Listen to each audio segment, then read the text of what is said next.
Yes! I got it open!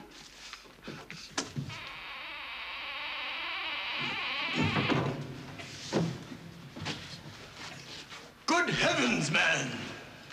Great Scott, we've discovered the fountain of all knowledge of Egypt in the entire world. Do you realize the importance of this moment, Smedley? Yes, sir, I do.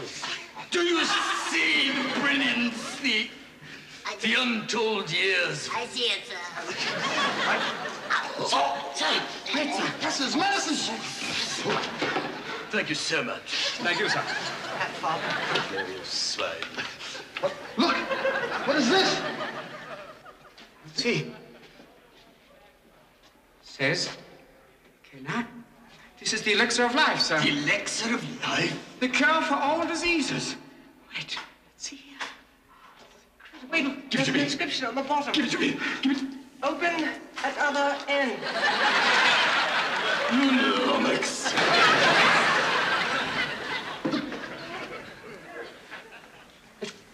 This can't be, man.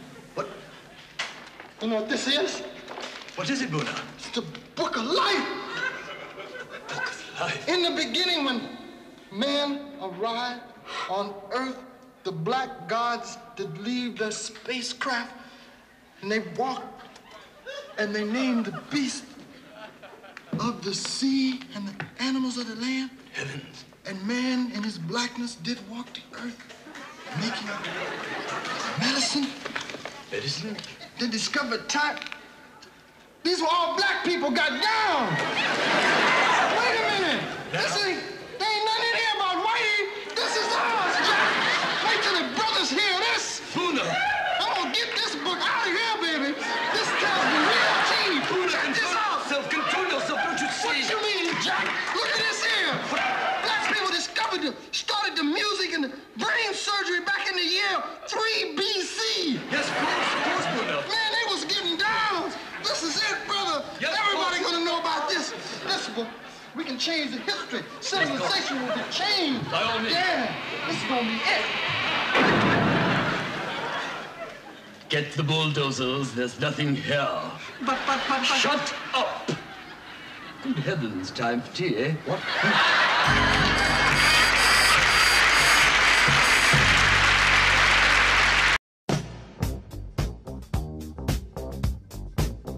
Our speaker, Dr. Claude Anderson, is as some would say, a strong medicine. Okay, our conference theme is marketing and the black consumer, keys to a $750 billion economy.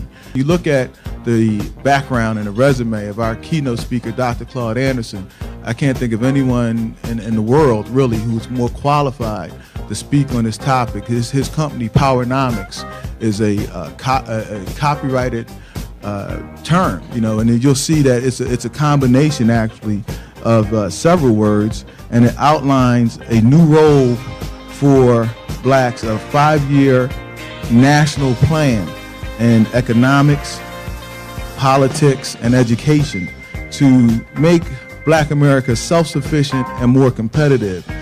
Today he is working on a huge project in Detroit where he's going to be developing a seafood factory project to help urban locations. And another thing that goes against the grain in his background is that he is focusing on major projects in inner cities across the country. And we know yesterday when we had Mr. Kenny Gamble here, who talked about the work that he's doing, Mr. Gamble also has gone and focused on the inner cities. And so we're seeing people who go where there's opportunities to develop. And that's one of the things that we look at our name, market development, that we need to understand. So we're very excited because Dr. Anderson is focused on solutions. He's practical, and I think we're going to really enjoy and be enlightened by his remarks. So without any further ado, I'd like to bring to the podium Dr. Claude Anderson of Powernomics Corporation of America.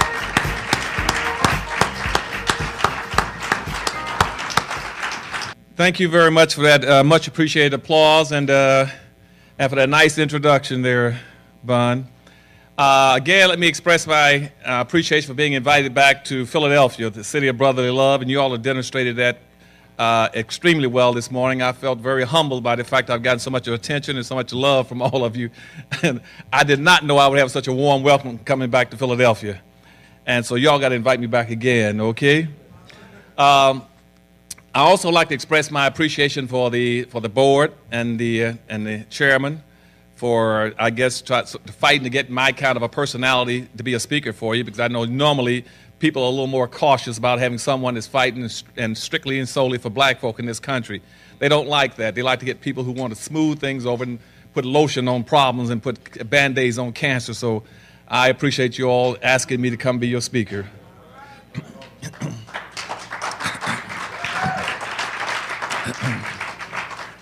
I think Norm has pretty well laid out the context of what he wanted me to talk to you about this morning. I'm not a speaker who give written speeches, so I'll speak extemporaneously as usual. But I'll try to focus on things I think will be extremely important to you. And I'm going to divide my remarks into two categories. There'll be some bad news and some good news. I'm going to give you the bad news first. And what I'm going to try to do is give you a status on what's happening with black folk across America. Then I'm going to give you some strategies about what we must get about the business of doing very quickly. And but in setting that speech outline, let me also compliment you for your topic. You do have a very timely topic, and more importantly, that it's not only timely, but if you don't get about the business of urgently carrying it out, you're not going to make it in the society as marketer developers very much longer. And I'm going to talk about that and the impact of immigration coming in this, and the immigration that's now going on across this country. We got major problems coming. So as I go into my remarks this morning, let me lay the context by saying this to you. I appreciate you now focusing on black consumers and being black marketers. That is extremely important. Never, never, never do anything anymore in economics and politics and try to go into the marketplace or into a political arena in a very broad and ambiguous form. That is suicidal. Never, never, never focus on doing business, talking about diversity, multicultural, people of color, minorities. That has no benefit for black folk. You got to understand that. Once you do that, you've done several things. First of all, you tied one arm behind your back. You cannot fight in a broad, ambiguous form. Nobody does that but black folk. Anybody who's been in politics long enough in economics understands you must do business in a very pointed way. When you go into the marketplace like women don't go into the marketplace looking for very broad agendas. Women go into the marketplace fighting for women issues. Gays fight for gay issues. Hispanics fight for Hispanic issues. Asians fight for Asian issues. Only black folk have been hung up on this business about going into the marketplace fighting for diversity, multicultural, minorities, poor folk, and people of color. It won't work any longer. I want to set that context for you. And I appreciate the fact that you all, and I appreciate the fact that you've now focused on black issues and black marketers and the black community and black consumers. That you ought to be congratulated on. Now, let's talk about the status. We've got to understand also that black people in America are in a world of trouble. Contrary to what anybody tells you, I don't care whether it comes out of a black mouth or a white mouth. Anybody in America that tells you that you're progressing is lying to you.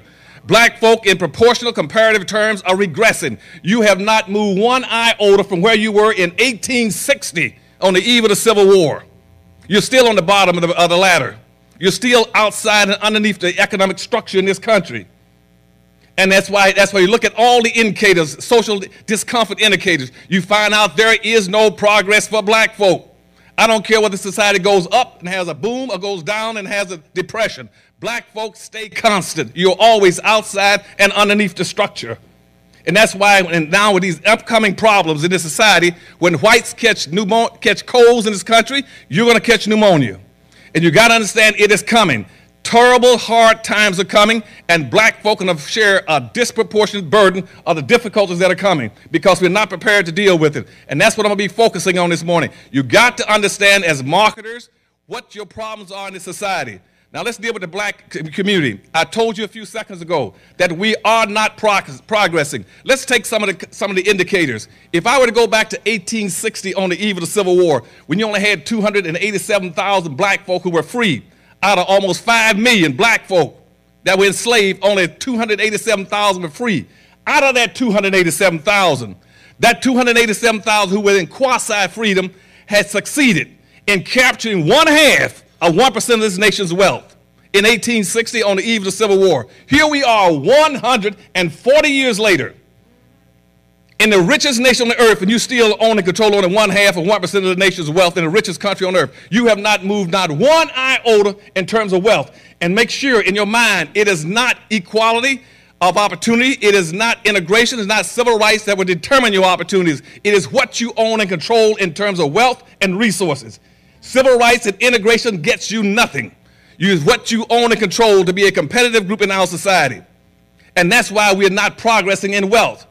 Back in 1860, again, is another indicator. At that time, when I go look around the country at what kind of employment opportunities black folk had at that time, I find that almost 98% of all the black folk in America, out of almost 5 million, they were either employed directly or indirectly in some industry, some business, in some home, on some plantation, making wealth, comfort, and income for whites.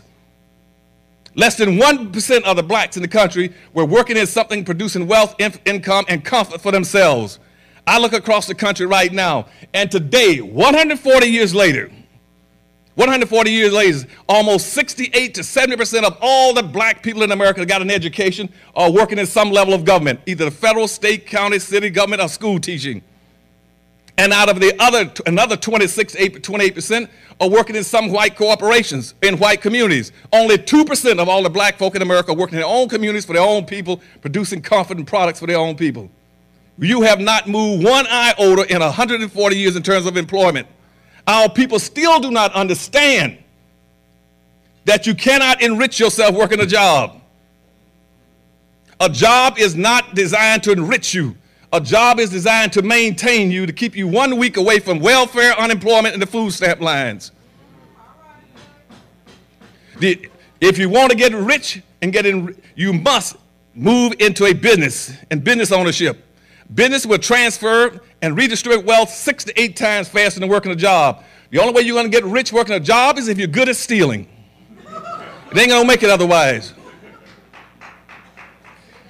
And so our people now are still hung up on going out looking for jobs to enrich others, to provide comfort for others. And that's what the slave codes were based on in 1865 when they defined what black folk would be in 1665 with the slave codes. It says, we found a group of people that we now use as slaves that came out of the doctrine of exclusion in 1638 in the state of Maryland.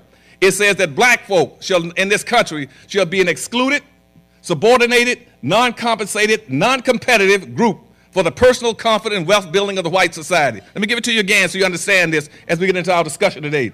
The slave codes of 1665 says that black people shall be an excluded, subordinated, non-compensated, non-competitive labor group for the personal comfort and wealth building of the white society. That was set up in 1665, over 300 years ago.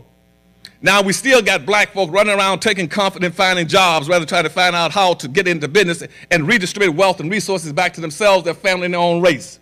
After 300 years, we have not changed. If I were to go back to 1860 on the Civil War again, look at another indicator. And I go across the country, right at the eve of the Civil War, I would look at cities like Savannah, Atlanta, Pittsburgh, Philadelphia, New York, Baltimore, and Washington, D.C., and and look at the prison rolls. At that time, as I said, only 287,000 black folk were free.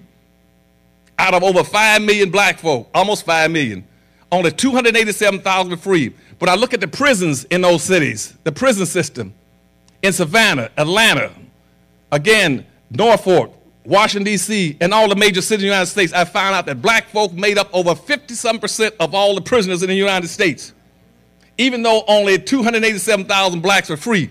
And here I am 140 years later, and black folks still thinking you're progress. And I look at the prison system around the United States, and over 51% of all the prisoners are blacks. 96% of the prisoners that are black are black men. You are not progressing because you're not playing the game to win.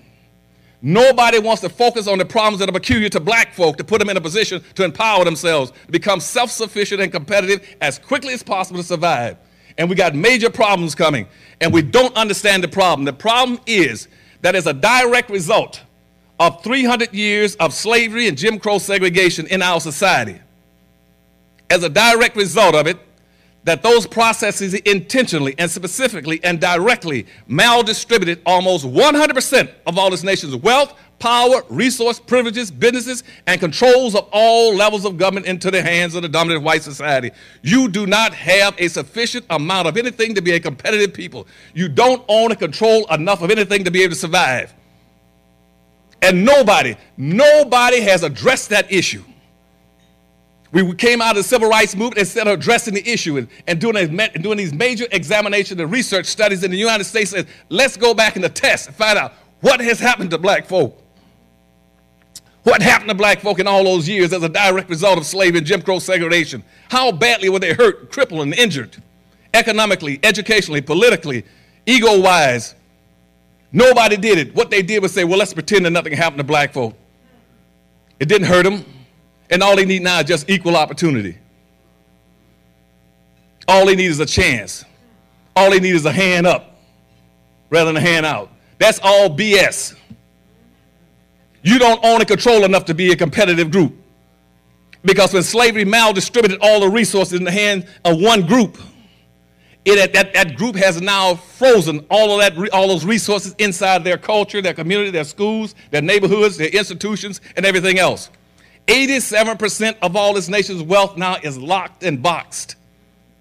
Locked and boxed. You cannot get it. It is passed on from one generation to the next at birth. That means that the typical white child at birth gets 87% of what he needs to survive and compete in the society. He gets 87% of what he needs.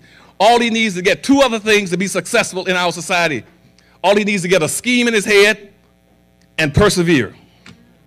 And he will run into what he needs over and over and over and over again because it's in his community, in his school, in his church, in his institutions, in his family, in his culture, in his race. He can walk down the street and hit it over and over and over and over again. So you have people like Ted Turner going bankrupt, becoming a millionaire, going bankrupt, becoming a millionaire. Donald Trump going bankrupt, becoming a millionaire. You can't make it like that as a black person. If a black person becomes rich and go bankrupt, he'll never do it twice. Because you see, there's nothing in your community, in your culture.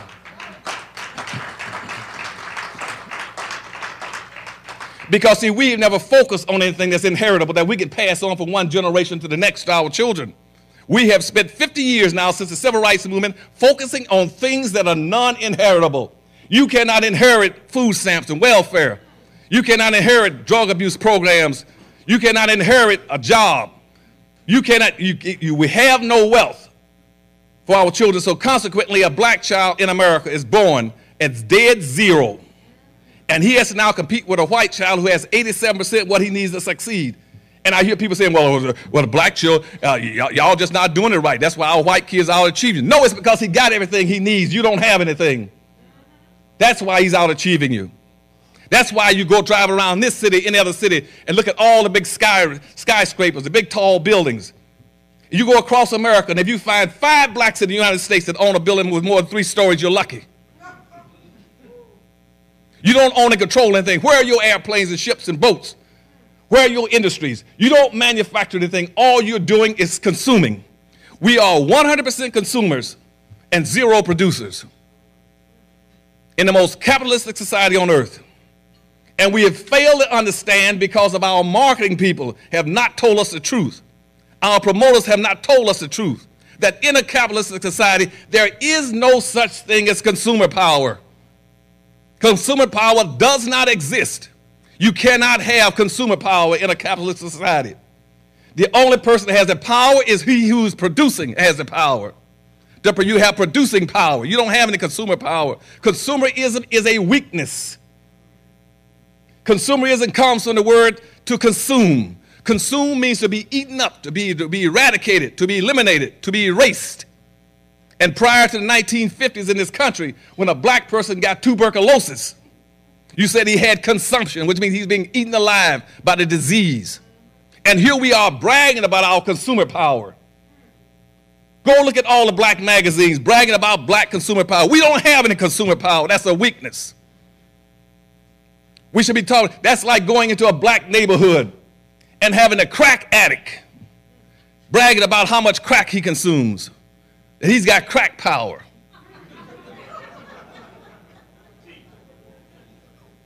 It's the addict that's selling him the crack that's got the power. I mean, the drug dealer. It's the drug dealer who's producing the drugs and selling it to him. He's the one that has the power. But we never seem to get it right. And so we live in a society where we don't understand what the game we're playing in, and we're losing. We don't understand the game because we haven't been taught the game. We don't even understand something simple like racism. I keep telling black folk what racism is. I go around the world and I ask blacks in various countries. I said, two people stand up any place in the room. I'll give you $1,000 if you can tell me what racism is.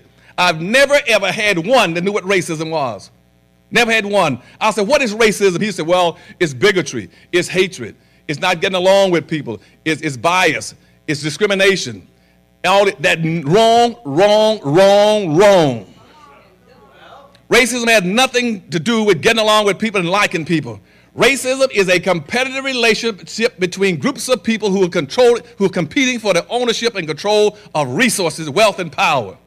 That's what racism is. Racism never existed on the earth until the 1500s, when all of a sudden 9 European nations decided to use black labor, black bodies, and black wealth out of Africa to get in a race. After Columbus had discovered America, supposedly, in quotes, in 1495, all of a sudden they're going to rush to redevelop the Western world. So all these countries were in a race, a contest, competing to see who can develop North America, Central America, and Latin America. It was a race. It was a race, and everybody was in the race but black folk.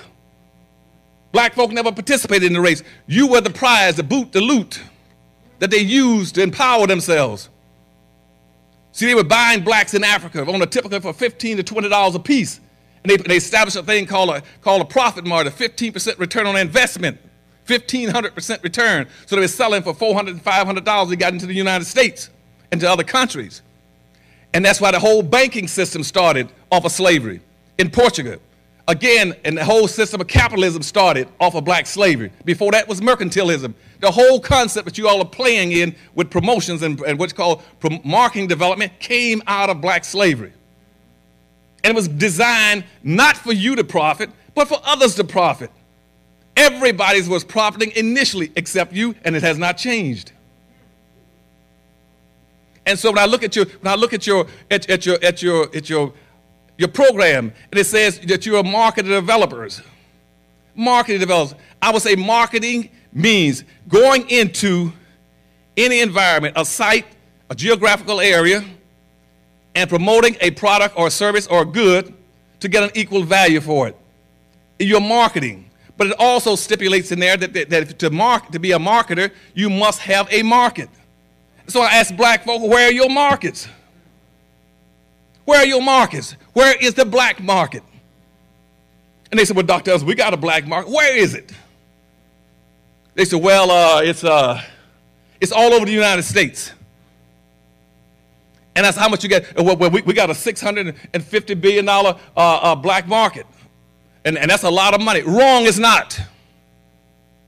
It is not a lot of money. It's only a lot of money when it's aggregated. Scattered through the integration process, your money is nothing. It is chump change. Because we don't plan to have power. That's why we continue to integrate and scatter our money. And then brag about how much money we got. And then we come up with magazines and research to tell everybody where to go get our money and how to get it. Nobody else is that foolish but us. You got to have a license to be that stupid to do those kind of games. You don't tell people how to come into your market and how to sell to your people and take your money and your economy out. That's called a capital drain. When I was assistant secretary in commerce, I took trade missions around the world. Nobody would allow that to happen in their country. We would not let the Japanese come over here and do dumpings, dump their automobiles in Norfolk and in Jacksonville, Florida. That's called dumping, which means you come over and take the wealth out of our nation and doesn't take anything back to Japan. When they come over and dump their steel from Korea, we had a balance of trade policy, so you can't do this. Everybody has a balance of trade policy except black folk. We'll let anybody come in and do anything to us because we haven't changed since slavery. We still don't understand the process. Every day, Burger Kings and McDonald's trucks will come into a black neighborhood and dump hamburgers, Coca-Cola, and take nothing out.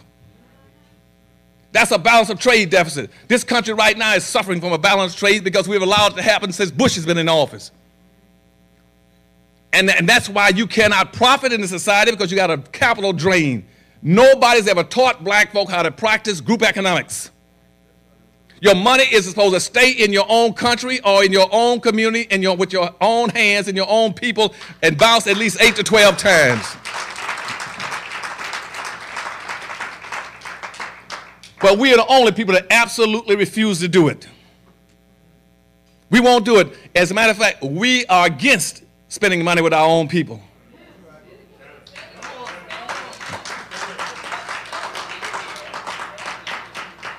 And we're in that condition because meritorious manumission taught us in 1710. But a policy was set up in the Virginia colony and then also later into South Carolina. It's called meritorious manumission. Meritorious means to earn, manumission means to release. So a black could earn his release from slavery if he did one of four things, or a combination, elaboration, or sophistication of those four things. One, if he could prove to whites that he could see things through the eyes of a white person, and he'd prove it by one, saving a white person's life; two, saving a white person's property; three, inventing something or improving the profits that he get from picking cotton and corn or tobacco; or four, if he would squeal on and tell on any other black person who was trying to escape from slavery. That was called meritorious manumission. We still got blacks in America that's working hard and diligently to get meritorious manumission. They're working hard to make sure that they protect a white person's property. I don't care, and they protect it by any time you come out with an affirmative action program. I have the dubious honor of being the person that wrote that first affirmative action plan for the state of Florida in 1971 that went all over the country, a comprehensive plan. I didn't write the plan for minorities, poor folk, Asians, Hispanics, Arabs, midgets, humpbacks, lesbians. I wrote it for black folk. But immediately the whole frame of reference is the way you keep black folk down is always dilute and water something and make pretend it's for everybody. And that way anything for everybody is for nobody. And so they took that minority program, the affirmative action program, made it a minority program. And said, now I want the affirmative action program to die for that reason. In 1999, I go down to Texas, and a program was written for black folk. I look at the amount of money in state contracts in Texas that year, and white women got 78%. And nobody in our black leadership, in our black overclass, and the black civil rights movement ever said, hold a second, how are you going to put white women into a minority, into an affirmative action program set up for black folk when she was right along with the white man? She co-owned, co-controlled, co-influenced, co-herited, and everything that the white slave owner had, she had it too. She sat in the same house, under the same table, slept in the same bed and raised his kids. How is she entitled to be competitive with black men or black people in the society? But our black leadership didn't say anything. So white women went into the affirmative action program and took it over and dominated it. That's why you go to check Coca-Cola about 3 years ago, Coca-Cola Company, almost 66% of all the money on the minority program went to white women. And in Texas, white women got 78%, and Hispanics got 21%, and blacks got 0.9%. Because again, we don't know how to play the game. We keep buying into these myths about people, about these very broad, ambiguous groupings. And all of that stuff started immediately after the Civil War. See, the Civil War, what they never tell you, and when I'm coming to a point on this with immigration, that in 1865, the first civil rights law was written strictly and solely for black folk to reverse the Dred Scott decision, which says black people don't have any rights that anybody's bound to respect. So they wrote the Civil Rights Law of 1865 strictly and solely for black people. And Andrew Johnson vetoed it. And they came right back, a few liberal whites, and they wrote the 1866 Civil Rights Law. Again, said it's strictly for black folk. And the Civil Rights Law had nothing in the world to do what you talk about today about civil rights. That Civil Rights Law was written for three things. And Congressman Benjamin Hatch and Charles Sumner and Thaddeus Stevens, and what they said is this, that there's only two things that the black person could ever be in America. You're either going to be slaves or you're going to be free. But you will always be a slave in America unless the black person receives minimally 40 acres, a mule, and $100. And you never got it. Because and so that tells you where you are now. Nothing has changed for you. And so in 1868, they passed the 14th Amendment. It says, well, at least if you're not going to give black folks something, you need to protect black folks' rights. And the law then said it is mandated upon all levels of government to use all necessary means to lift the badges and incidents of slavery off the shoulders of black folk. Nobody has done it. That is a law. And at that time, the Civil Rights Law said if you don't do it and you're in government, you go straight to jail, white or black. Nobody has carried out those civil rights laws to the present time that were written for black folk. The 14th Amendment says that black folk must be treated in a manner similar to the way whites are treated under equal circumstances, similar circumstances. And in 1873, some whites from New Orleans went and filed a lawsuit to use the 14th Amendment in the slaughterhouse case about the meat packers out in New Orleans. And in 1873, the United States Supreme Court came back and says whites cannot use those civil rights laws and cannot use the 14th Amendment because it was written strictly and solely to protect the rights and the freedoms of black people, people of African descent in America. When they said that in 1873, immediately the whole country exploded. And then the executive branch, the government, the judiciary with the courts, and the Congress got together and says, we got to end this right now. Because if black folk get smart and started using the civil rights laws and started using the 14th Amendment and started looking out strictly for themselves, they can be self-sufficient and competitive as a people. And they say what we got to do now is to broaden and to whiten those laws and pretend those laws were written for everybody. And if they're written for everybody, then black folk can't use them. See, that's how Barkey came up in 1968 and used the 14th Amendment in the medical school exams to say that there was a reverse discrimination against him. That's why you see all these reverse discrimination court suits all over the country, because black folk now have walked away from their rights. You see, anytime you want to be a minority, a poor person, or people of color, or diversity, multicultural, you walked away from your rights. You're not entitled to any benefits. You cannot justify having an affirmative action program, having a Black History Month, having reparations for black folk if you're using those very broad terms. Because the minute you say you're a people of color, or you're a minority, or you're diverse, what you're saying, there's no difference in the treatment of a black person in this country than an Eskimo or a Filipino just came in last week. And if there's no difference, then how are you going to demand something special or exception? How are you going to demand having a special week for black history? How are you going to demand to have reparations and affirmative action? When you go into the marketplace as a developer, promoter, you're not entitled to anything because you keep using the terms that says you're not anything different from anyone else. If your company is talking about diversity and multicultural and the minorities, you cannot justify going into the black community and looking for black consumers or having black dollars specifically set aside for black folk. You just wiped out your whole history, all the history and the mistreatment and the slavery of your own people and ancestors by saying, I'm a minority. And if I'm a minority, I'm no different from anyone else. And so my people have never learned how to play the game. They keep going into the marketplace in very broad, ambiguous terms, the concept that was used after the Civil War. And that's why we now keep talking about minorities. And so now we got a major problem in society that's going to wipe us out, immigrants coming into society. Because in 1970, for the first time, after the Civil Rights Movement was over, and there were some benefits coming to the table for black folk, those other groups figured it out. They figured out what my people hadn't figured out. See, because up to 1970, all the Arabs in this country, all the Hispanics in this country, they had, and then Asians in this country, they had been living with, marrying, and going to school with whites. On their driver's license, their immigration papers, they were classified as whites. But after the Civil Rights Act in 1970 and all these benefits for affirmative action came to the table, they say all we got to do is to break away from the people we've been getting benefits from and go against black folk. And now all these immigrants are coming out. They started in the 1970 census. They're now competing against black folk for resources. And they're going to wipe you out.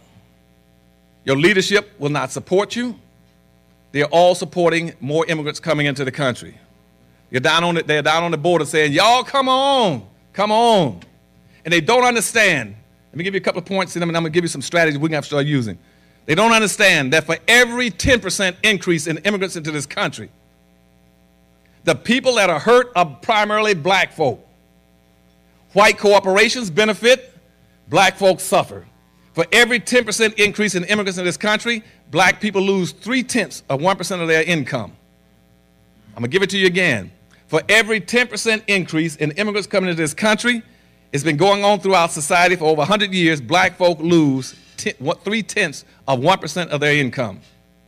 Now, since 1970 alone in this country, when I just told you, when all of a sudden these groups broke out, they figured they can go to the United States now and get all kind of benefits. All they got to do is put one foot on the shore of America, and they're now entitled, they're now equal to black folk. They're equal to 400 years of suffering by black folk by just putting one foot in the United States. They're now entitled to go into affirmative action programs, get Social Security benefits, and get a free education and everything else. So since 1970 until the present time, the immigrants in this country have gone up over 400%. Now, if you multiply 400 times 0.3, it comes out to be 12%. Now, what's the impact of that? You go back and look at your census. You find out in 1950 when the civil rights movement started, and it started over this issue that black folk were being underpaid. At that time in 1950, a typical white person in the United States was making $1. A black person was making 54 cents. That meant that a black person with a college education could not make as much as a white high school dropout. So a black person earned 54 cents to every dollar the white was earning. Now, because of the civil rights movement, black folk then got some new opportunities going into government jobs and some white corporations. So our income went up during the 60s from 54 cents up to 66 cents against a white dollar. By 1976, we went back from 66 cents back to 54 cents where we are now. Your entire civil rights gains in income was wiped out by immigrants coming into the country. Nobody's going to tell you that, but we're going to tell you through our think tank. Your whole income has been wiped out, and now the gap between the wealthy in this country is widening. The poverty rate is increasing, and most damagingly on blacks. So not only have you lost your income during the civil rights movement, let me show you else what you lost. The number of people coming into the country, just black folk during that time, were struggling for voters' rights. They were being shot, lynched, whipped, and beaten, and bombed all through the South just for the right to go to the polls and vote. You just lost your voting power in this country. The immigrants wiped out your voting power. Your whole civil rights movement was a waste of time now. And those deaths were useless, futile. When in 1970, we outnumbered Hispanics, as an example, 2-to-1. They have now caught you and passed you. I predicted that in my first book, Black Labor, White Wealth. They'll catch you in the year 2000. They caught you exactly in the year 2000, right on the money. They now got 42 million in the country. You got 36 million. They can now outvote you in anything they want and block you on anything you want in the country. Now we got 14 to 20 million immigrants floating around this country, undocumented illegals, that the Congress is planning on giving amnesty to because white corporations want the cheap labor. Black folk are an obsolete labor class. They want some new labor. And so what they're going to do now is give them amnesty to 14 to 20 million. You add that 14 to 20 million to the 42 million you already got. That takes them up to almost 60 million Hispanics then in the country. Now, based on the 1986 immigration law, they then got a right to bring in their spouses, their children, and their parents. And we estimate that that'll bring in another 35 million Hispanics. They will then have 90 million to your 36. They will outnumber you 3-to-1 within 10 years. If you couldn't outvote whites, you haven't got a snowball's chance of outvoting Hispanics alone. Your vote was neutralized a long time ago. When I was running political campaigns for presidents back in '84 and for Carter in '76, and I ran in Atlanta, Georgia in '88, and again for Clinton's deputy political strategy in '92, I knew then that the black vote was gone and dead. See, whites alone outnumber you 8-to-1. That means 8 will go over 1 at least 8 times with nothing left over. Your vote is only important in the Powernomics principle when you vote as a majority. You must be the majority population. You cannot integrate and get economic power. You cannot integrate and get voting power. You must always try to figure out how to come together and aggregate to get your power. If you don't come together and become the majority population, your vote means nothing. If I throw a rabbit into a pen with 8 hungry bulldogs, the rabbit can vote all he wants about what they're going to have for dinner.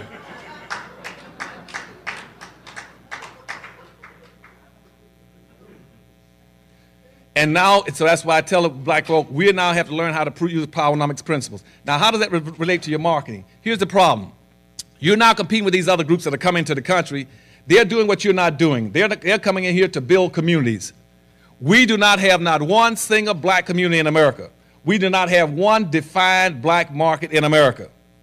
If you don't have a defined black market in America, it makes it very difficult for you to compete against those groups. See, those groups, and what not only do you find across America, when they come into this country, they'll build a Japantown, a Chinatown, a little Korea, a little Saigon, a little Cambodia. You go across America and find little Havanas, little Hialeahs, little Italy. You find Greek town, Pole towns, Chinatowns, but you'll never find a black town. And so if you're working for a white corporation, how are you going to serve the white corporation? What are you going to do? Go out. You're going to go out and try to find black folk and sell them products that weren't even produced by you, that are produced by other people. So what you got to do then is try to figure out how to, most of you got to figure out how to get out of some of those jobs and quit being job seekers and be job producers, point one. You got to learn how to produce jobs. You produce those jobs by going out and at this point in time to save yourselves and survive, you got to go out and start rebuilding communities. You cannot get power and wealth unless you have communities. Everybody in America have communities except us. We do not have one single solitary black community in America. All we got are black neighborhoods. A black neighborhood is like a bucket with a hole in it. It won't hold anything. You can pour water in all you want to. A community, to be a community, must have 3 elements in it to have a community. You must have a wholly independent economic structure with people in there who are producing goods, services, and jobs and business opportunities for their own people. 2, you must have a code of conduct that teaches you how to support and buy from those people who you live with and look like you. And 3, you must have some governance or some organization that will speak for you in politics. We don't have any of that. Every organization we got speaks for everybody. You go out and look at the book, you'll find Asian organizations, Jewish organizations, Korean organizations, Chinese organizations, but you won't find any black organizations. You'll find the Urban League. What's that? We don't know who that is. And then when you get the black organization, they won't fight for black rights. See, if I go out in the marketplace and women come in, women will fight for women's rights. Gays fight for gay rights. Hispanic fight for Hispanic rights. Asians fight for Asian rights. Veterans fight for veteran rights.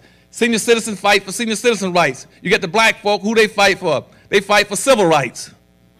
And I ask, who is civil?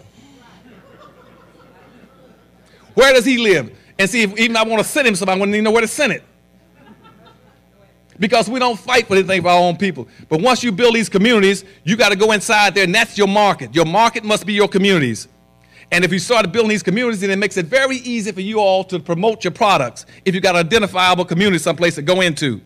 And that's why the others are beating you. See, because they not only do they build their communities, but they put up ethnic barriers to make sure you cannot penetrate their communities, that you cannot market into their communities. They build their communities and they close them against you. So a black person working for a white corporation trying to market a product, they're not going to let you in their communities. Right now, the Chinese have a culture code which says this. First of all, that we would never, ever hire a black person in one of our business under any circumstance. We'll never hire you. And 2, we'll never buy products from you. And they'll tell you that straight up. We will not buy from you. And so in our organizations, what we do, we got a Taiwanese we send into the Chinese stores. Because he tells you straight up, no, our people, the Chinese will pretend they can't speak English when you go in to deal with them. And when you go into Chinatown, they mark their communities. And they put up in these barriers, make them competitive. All of them live together, except us. We are scattered. If you're scattered, you have no market. Nobody's going to drive all over town trying to find where your store is. So right now, Detroit, when I get into the good news now, in Detroit, Michigan, we're trying to rebuild our first big national community in America. In the city of Detroit, in Detroit, we have an area, a project area. My project area is over 100 acres. I got another 141 acres outside the city. We're going to build, I'm putting in 21 to 26 factories in there. I'm putting in about 15 distributorships, and I'm putting in about almost 50 to 52 businesses in there where black folk can now walk to work and walk and shop. And now when you all come,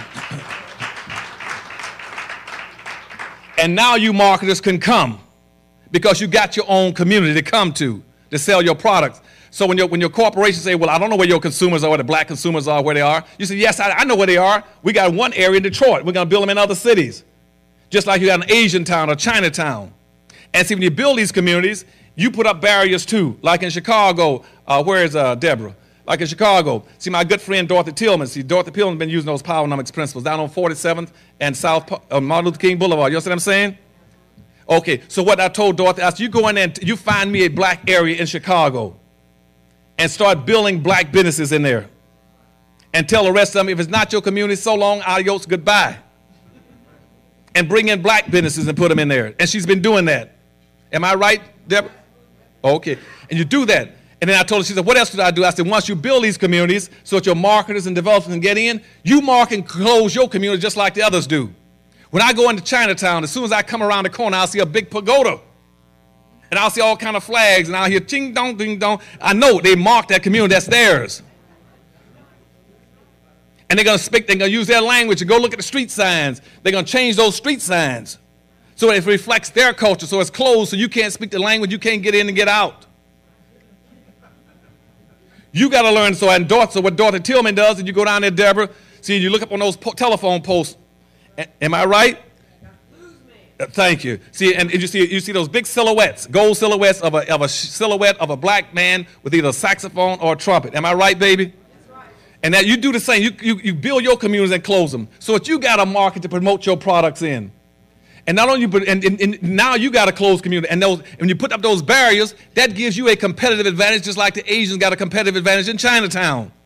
And the Hispanics got a competitive advantage, like in Miami. So you go into Miami, when the Cubans came into Miami, when I'm over education down there, the Cubans went in and took over all the distributorships, all in South Florida, so they control the industries down there. And they use their culture and their language as a barrier so no one else can get in. When I go in and say, why don't you Cubans learn how to speak Spanish? They say, why? No. That's our barrier. That's what protects our community. That's what protects our businesses and keep out the competition. And if anything, if you want to deal with us, you better learn Spanish and come in here, but you're on our turf. And but see, our people won't do that. They'll integrate. And like out in California, in Oakland, California, where they had this big issue about speaking Ebonics.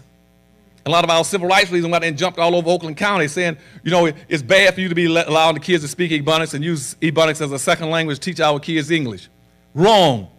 There's nothing wrong. There is no such thing as bad English. The whole point of a language is to communicate. As long as people can communicate, every piece of language is good. If I right now would tell you I can start a language right now saying oop is up and is down. And if I say you know I said down. As long as you can communicate, it's good.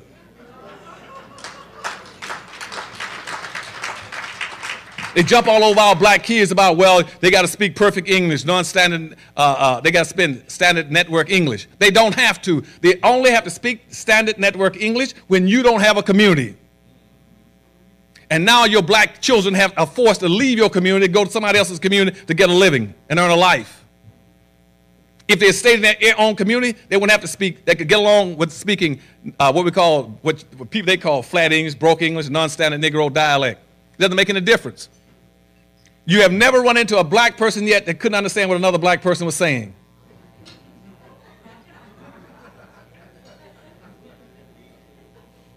And don't let them BS you all. As long as you stay in your own community, got your own community where you got jobs and business opportunities for your own people, you can get away with talking any way you want to. But now they're going to put the emphasis on your speaking and sounding white because you don't have communities anymore. You got to go to their communities to get jobs. And to get a job as a marketer, you got to speak perfect, what we call standard network English.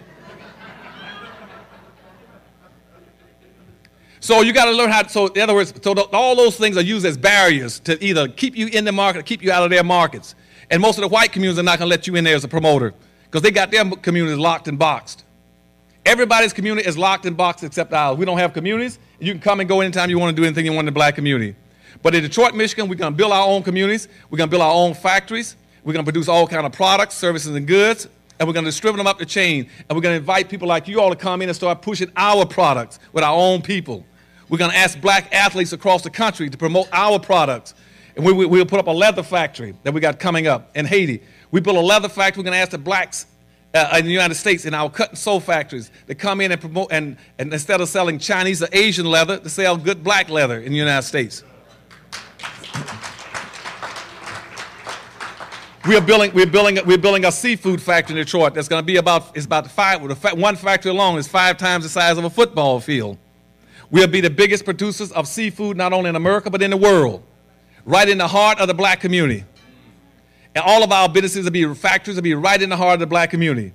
And all our distributorships right in the heart of the black community. They're all aggregated. So blacks can drive down there and park and do anything they want. They can walk and shop. So when people say, well, Dr. Anderson, where can I find the best furniture in the United States? I said, you go to High Point, North Carolina, or Lexington, North Carolina. They said, good. And I said, now where can I go and find all the blacks who are producing products and services and goods where they're being marketed? I said, you go to Detroit, Michigan. That's where we're starting out. Where everything you want, you can go in Detroit and find any black person producing and manufacturing anything, you'll find it in Detroit in that community. And there'd be miles of it. And so that you all can then get in a better posture. But right now, you all are marketing with one arm behind your back.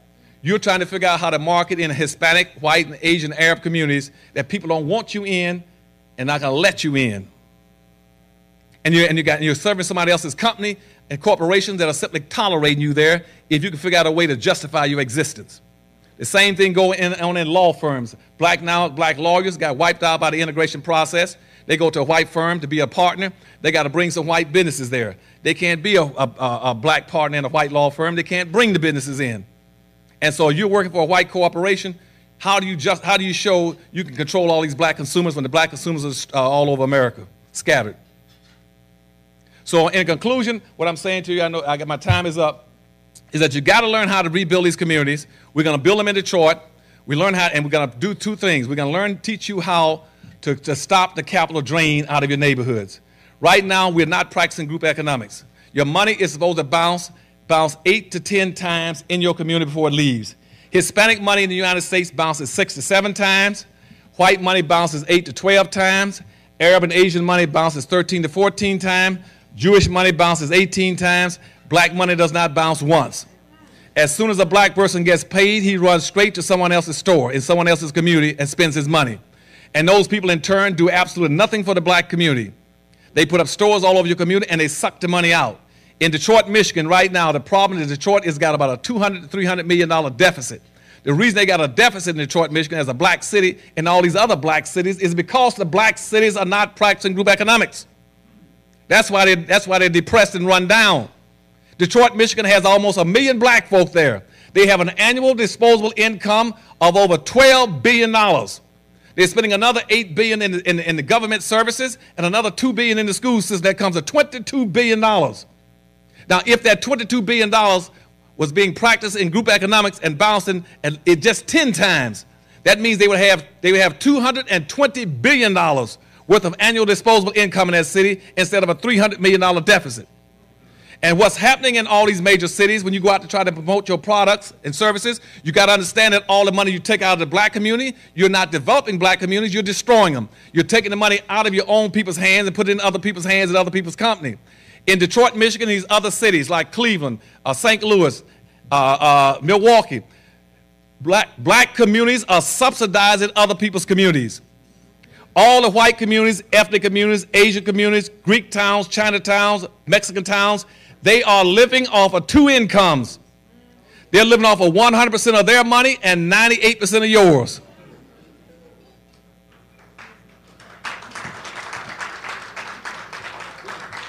And also keep in mind that the other thing we got backwards is I want you to get out of is looking for jobs, produce jobs. We are the only people in the country that work for other people. 97 to 98% of all the white people in America only work for whites. Asians pretty much only work for Asians. Arabs only work for Asians. It's just the reverse, where 98% of all black people work for non-blacks. And they don't need your labor anymore and don't want your labor. So in Detroit, Michigan, y'all watch what we're going to be doing in Detroit. Come up and support us. Well, we're going to build these communities. We're building industries. We're going to be selling stock all over the country. When it goes on the stock exchange, you can buy the common stock and own parts of all the stuff we are building. We got about another 8 cities that are going to follow suit. They're going to do the same thing Detroit's doing, and we're going to build these big communities all over America to make it very easy for you people in marketing to come in there and market your products. You don't have to market necessarily white products, but you can market white products. We don't care. But you also have a chance to market black products. In our factory, we're going to have juice factories, drink factories. We got soda factories, got bottled water factories. We got napkins and plastic eatingware factories. We got leather factories. We got black beauty aids and black hair care factories coming in. We got the seafood factory. We got black poultry distributors coming in. We got blacks coming in, bringing in made in Africa garments with clothes and sheets and pillowcases. We got 20 African companies going to be shipping in products from plantain, coffee, tea, and coconut oil and everything else.